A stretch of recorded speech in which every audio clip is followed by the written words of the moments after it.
Semi gen যে বেশি দিন ডাব্লিউডাব্লিউই চ্যাম্পিয়ন থাকবে না এটা তো মোটামুটি সবাই জানতো, কিন্তু এটা কেউই জানতো না যে এত কম সময় চ্যাম্পিয়ন থাকবে সেমি জেন।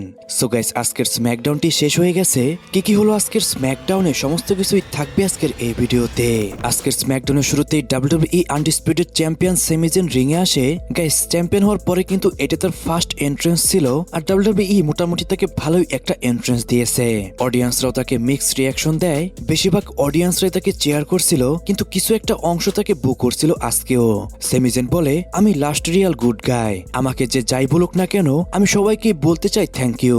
লাস্ট 6 মাস ধরে অনেকেই আমাকে বু করতে শুরু করে দিয়েছে, কিন্তু এই সেম মানুষরাই 3 বছর আগে চাইতো আমি যেন ডাব্লিউডাব্লিউই চ্যাম্পিয়ন হই। এখনো যারা আমাকে বু করছে তাদেরকে আমি বলতে চাই কিস মাই অ্যাস, আমি লাস্ট রিয়াল গুড গাই, আমি এখন পর্যন্ত আগের মতোই রয়েছি এবং কি আমি এখনো চেঞ্জ হইনি। সবাই আমাকে বলতো আমি নাকি কখনোই চ্যাম্পিয়ন হতে পারবো না, আর আমি কখনোই নিজেকে চেঞ্জ করতে পারবো না, কিন্তু বর্তমানে আমি এখন চ্যাম্পিয়ন, আমি একদমই রিয়াল ওয়েতে চ্যাম্পিয়ন হয়েছি। আমি আবারও বলতে চাই যে সমস্ত ফ্যানরা আমাকে এখনো বু করছে তাদেরকে আমি শুধু একটি কথাই বলবো, কিস মাই অ্যাস। আমি সবসময় জানতাম সেমি জেন একদিন রেসলমেনিয়াকে মেইন ইভেন্ট করবে, আমি জানতাম সেমি জেন একদিন গ্র্যান্ড স্ল্যাম চ্যাম্পিয়ন হবে এবং কি সেমি জেন একদিন ডাব্লিউডাব্লিউই চ্যাম্পিয়নও হবে। যতই আমাকে বু করুক না কেন আমি আমার গোল থেকে সরে যাইনি। আর গাইস, তখনই সেখানে চলে আসে কোডি রোডস। কোডি রোডসকে দেখে কারোর বুঝতে বাকি থাকে না কোডি রোডসই হতে যাচ্ছে সেমি জেনের next opponent. Cody Rhodes ring এ আসার পরে সেমি জেন কোডি রোডসকে বলে, কোডি রোডস তুমি এখন কি আমাকে বলতে চাও? কোডি রোডসও বলে, আমি তোমাকে এখানে সেরকম কিছু বলতে আসিনি, আমি তো শুধু তোমাকে এখানে কংগ্রেচুলেশন জানাতে এসেছি।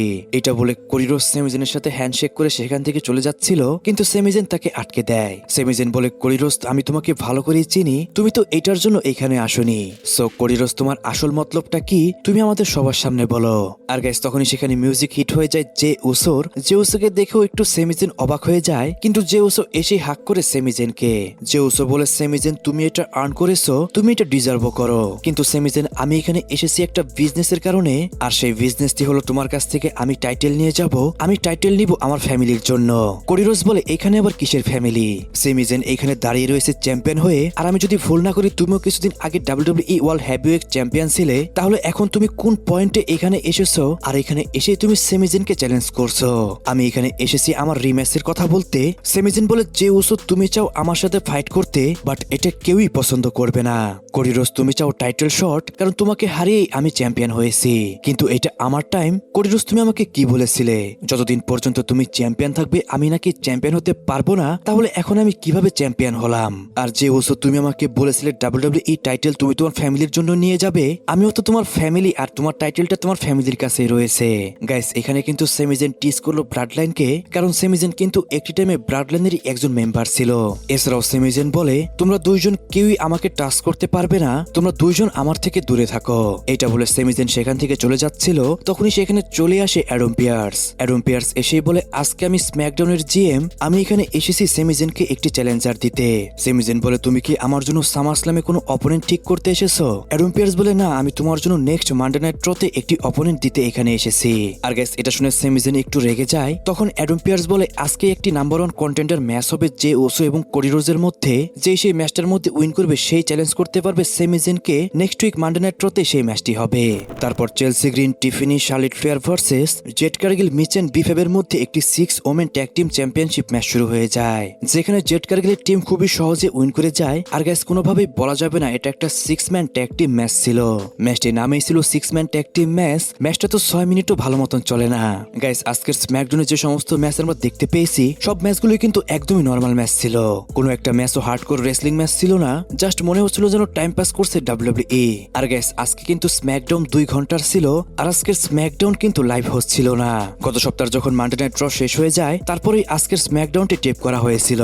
তারপর আমরা অ্যাডাম পিয়ার্স এবং সেমি জেনকে ব্যাকস্টেজে দেখতে পাই। সেখানে সেমি জেন অ্যাডাম পিয়ার্সকে বলে, আমি হচ্ছি স্ম্যাকডাউনের সুপারস্টার, আমি কেন মানডে নাইট ড্রতে গিয়ে ফাইট করব? কিন্তু অ্যাডাম পিয়ার্স এই বিষয়ে আর কোনো কথাই বলতে চাচ্ছিল না। সে বলে, এটা তোমার জন্য একটি চান্স, তুমি নতুন চ্যাম্পিয়ন হয়েছো, এই জন্য কংগ্রেচুলেশন, তোমাকে তো ফাইট করতেই হবে মানডে নাইট ড্রতে। এই কথা শুনে সেমি জেন রাখতে রাখতে সামনের দিকে যাচ্ছিল, তখনই সেমি জেন দেখতে পায় জনি গার্গানোকে। জনি গার্গানো আজকে একটি বক্সের উপর শুয়েছিল। সেমি জেন খুবই খুশি হয় তার সামনে গিয়ে এবং কি তাকে বলতে থাকে সে কিভাবে চ্যাম্পিয়ন হলো। একটি মোমেন্টে সেমি জেন ক্যান্ডিস লারিকে বলে তাদের একটি ছবি তুলতে। গাইস, এই বিষয়টা একটু ফানি হলো, কিন্তু সেমি জেনকে যে মানডে নাইট ড্রতে ফাইট করতে হবে এটা শুনে আমি একদমই হতাশ হয়ে গেছি। সেমি জেন মাত্রই চ্যাম্পিয়ন হলো, তার প্রথম টাইটেল টাইটেল ডিফেন্স যদি একটি পেলিতে হতো তাহলে কিন্তু সব থেকে বেটার হতো। তারপর রে ফিনিক্স ভার্সেস কিঙ্গোর মধ্যে একটি ট্রিপল এ টাইটেল ম্যাচ শুরু হয়ে যায়। গাইস এই ম্যাচটা খুবই নর্মাল একটা ম্যাচ ছিল, আর এটা দেখে মনে হচ্ছিল না যে এটা একটা টাইটেল ম্যাচ। ম্যাচের মধ্যে রে ফিনিক্স উইন করে যায় আর সে তার টাইটেলকে রিটেন করে নেয়। তারপর ট্রিক উইলিয়াম এবং কি লিল ওয়াইটি রিং এর মধ্যে আসে। সেখানে যখন ট্রিক উইলিয়াম কিছু বলতেই যাবে তখনই সেখানে চলে আসে কার্মেলো হেইস। কার্মেলো হেইস এসেই বলে, লাস্ট নাইট অফ চ্যাম্পিয়নে তুমি তোমার টাইটেলকে ডিফেন্স করেছো, তাই এখন যদি তুমি চাও তাহলে আমাদের স্টোরিকে আরো সামনের দিকে এগোনো যাবে। তোমার কাছে আছে টাইটেল, ফ্যানরাও তোমাকে অনেক বেশি পছন্দ করে। শুধু একটি কারণে তুমি সবকিছু পেয়েছো, সেটা হলো আমার জন্যই, কারণ আমি তোমার থেকে সাইডে চলে গেছি। এই চ্যাম্পিয়নশিপটাকে আমি বানিয়েছি, তুমি এই চ্যাম্পিয়নশিপটাকে একটি খেলনা বানিয়ে রেখেছো। তুমি আমার কাছে হারার পর যদি তুমি চাও তাহলে ডাব্লিউডাব্লিউ সব থেকে তোমাকে আমি ডিসকাউন্ট কোড দিয়ে দিব, সেখান থেকে তুমি একটি টাইটেল কিনে নিও। এখন তুমি বলো তোমাকে কি আমি কোনো কিছু ভুল বলেছি? তুমি প্রমাণ করো আমি রং। তারপর ওয়াইটি বলে, নেক্সট উইক তোমার এবং কি ট্রিক উইলিয়ামের মধ্যে একটি 1-on-1 ম্যাচ হবে। সেই ম্যাচটা হবে একটি নর্মাল ম্যাচ। সেই ম্যাচটার মধ্যে হেরে তুমি কখনোই আর ট্রিক উইলিয়ামকে চ্যালেঞ্জ করতে পারবে না। তুমি যাবে তোমার রাস্তায়, ট্রিক উইলিয়াম যাবে তার রাস্তায়। গাইস এরপর ট্রিক উইলিয়ামও কিছু বলতে যাবে, তখনই সে কথা না বলে সে একটা পাঞ্চ হিট করে দেয় কার্মেলো হেইসকে। আর ট্রিক উইলিয়াম একটি পাঞ্চ হিট করে সেখান থেকে চলে যাচ্ছিল, তখন একটি ড্রাইভ হিট করে দেয় কার্মেলো হেইস। গাইস এই সেগমেন্টের মাধ্যমে তো এটা একদমই কনফার্ম, নেক্সট উইকের যে স্ম্যাকডাউন হবে সেখানে কিন্তু আমরা কার্মেলো হেইস এবং কি ট্রিক উইলিয়ামের মধ্যে 1-on-1 ম্যাচ দেখতে পারবো।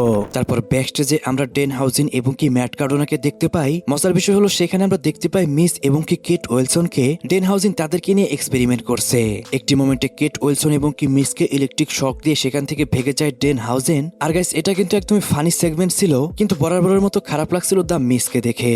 তারপর লেডি লিভ ভার্সেস ব্রি বেলার মধ্যে একটি 1-on-1 ম্যাচ শুরু হয়ে যায়, যেখানে ফ্যাটেল ইনফ্লুয়েন্সরা অনেক বেশি ইন্টারফেয়ার করছিল, যার জন্য কিন্তু লেডি রে এই ম্যাচটার মধ্যে উইন করে যায়। তারপর আমরা ব্যাকস্টেজে আরটুথকে দেখতে পাই, সে সেখানে ফুড চ্যালেঞ্জ করছিল। সেখানে আসে ড্যানিয়াম প্রিস্ট আর সেখানে আসে ওয়ার রাইডার্সরা। ওয়ার রাইডার্সরা সেখানে এসে একটি ম্যাচ কনফার্ম করে দেয়, কারণ ওয়ার রাইডার্সরা কিন্তু এখন triple A tag team champion, আর ড্যানিয়াম প্রিস্ট এবং কি আরটুথ হচ্ছে WWE ট্যাগ টিম চ্যাম্পিয়ন। তাই গাইস এখানে একটি ম্যাচ কনফার্ম হয়ে যায়। নেক্সট উইকের স্ম্যাকডাউনে এই চ্যাম্পিয়ন ভার্সেস চ্যাম্পিয়ন ম্যাচটি আমরা দেখতে পারবো। তারপর ব্যাকস্টেজে আমরা কোডি রোডস এবং কি ফিন বেলারকে দেখতে পাই। কোডি রোডস ফিন বেলারের সাথে হাই হ্যালো করে সেখান থেকে চলে যায়, আর তখনই ফিন বেলারকে এমএফটি অ্যাটাক করে দেয়। বর্তমানে এমএফটির সাথে তো সোলুসিকোয়া নেই, টামাটোঙ্গা এবং কি টালাটোঙ্গা দুইজন মিলে চালাচ্ছে এমএফটি কে। তারা ফিন বেলারকে অ্যাটাক করেই বলে তুমি হচ্ছ নেক্সট। তারপর শুরু হয়ে যায় আজকের মেইন ইভেন্টে কোডি রোডস ভার্সেস জে উসোর মধ্যে নাম্বার 1 কন্টেন্ডার ম্যাচ। ম্যাচের মধ্যে কোডি রোডস স্পিয়ার হিট করে এবং কি তার ফিনিশার ক্রস রোজ হিট করে পিনফল করে, কিন্তু সেখান থেকে কিক আউট করে দেয় জে উসো। জে উসো গুন্থারের যে স্লিপারটি ছিল সেটা বারবার হিট করে কোডি রোডসকে, কিন্তু গাইস আমরা সবাই জানি কোডি রোডস হচ্ছে WWE এর গোল্ডেন বয়, সে সেখান থেকে বারবারই বেঁচে যাচ্ছিল। একটি মোমেন্টে কোডি রোডস আবার তার ফিনিশার হিট করে এবং কি সে এই ম্যাচটার মধ্যে উইন করে যায়, যার মাধ্যমে কনফার্ম হয়ে গেল নেক্সট উইক কোডি রোডস এবং কি সেমিজিনের মধ্যে আবারও WWE আনডিসপিউটেড চ্যাম্পিয়নশিপ ম্যাচ হবে। গাইস আপনিই বলুন একটা জিনিস কতবার রিপিট হতে দেখতে ভালো লাগে? বিগত 1 থেকে 2 বছর ধরে চ্যাম্পিয়ন হয়ে রয়েছে কোডি রোডস, সে যখনই টাইটেল হারে তাকে 1 থেকে 2 সপ্তাহের মধ্যে আবারও টাইটেল উইন করিয়ে দেওয়া হয়। সেমিজিন তার ক্যারিয়ারে ফার্স্ট টাইম WWE চ্যাম্পিয়ন হলো, তাকে অন্তত বেশ কিছুদিন যদি চ্যাম্পিয়ন রাখা হতো এটা কিন্তু সব থেকে বেটার হতো। আর গাইস এখানে কোডি রোডস চ্যাম্পিয়ন হওয়ার কিন্তু একটা কারণও রয়েছে, কারণ WWE প্ল্যান করছে সামারস্ল্যামে কোডি রোডস ভার্সেস সিএম পাঙ্কের মধ্যে ম্যাচ কনফার্ম করতে। গাইস এরই মাধ্যমে আজকের স্ম্যাকডাউনটি শেষ হয়ে যায়। আজকের স্ম্যাকডাউনে সেরকম কিছুই ছিল না, জাস্ট 2 ঘন্টার একটি টেপ শো ছিল। আজকের স্ম্যাকডাউনটি আপনার কাছে কেমন লেগেছে সেটা কিন্তু অবশ্যই কমেন্টে জানাবেন। সো গাইস আজকের ভিডিও এই পর্যন্তই। রেসলিং সম্পর্কিত সমস্ত নিউজ এবং কি আপডেট জানতে অবশ্যই পেজটিকে ফলো করবেন এবং কি চ্যানেলটিকে সাবস্ক্রাইব করতে ভুলবেন না।